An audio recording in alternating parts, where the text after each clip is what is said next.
First reading, Amos chapter 9 verse 11 to 15.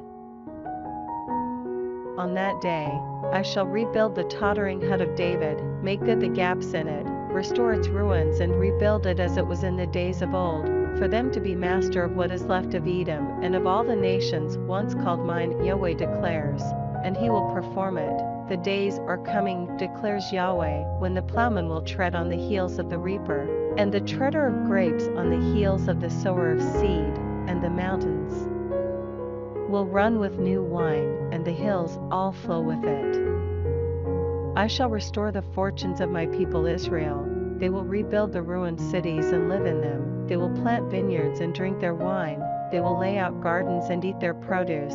And I shall plant them in their own soil, and they will never be uprooted again from the country which I have given them, declares Yahweh, your God. Responsorial Psalm, Psalms chapter 85 verse 9, 11 to 12, 13 to 14.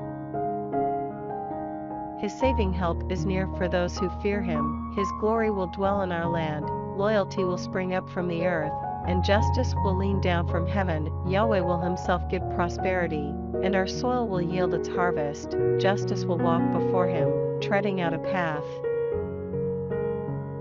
Gospel, Matthew chapter 9 verse 14 to 17. Then John's disciples came to him and said, "Why is it that we and the Pharisees fast, but your disciples do not?" Jesus replied, "Surely the bridegroom's attendants cannot mourn as long as the bridegroom is still with them. But the time will come when the bridegroom is taken away from them, and then they will fast. No one puts a piece of unshrunken cloth onto an old cloak, because the patch pulls away from the cloak and the tear gets worse. Nor do people put new wine into old wineskins, otherwise, the skins burst, the wine runs out, and the skins are lost. No, they put new wine in fresh skins, and both are preserved."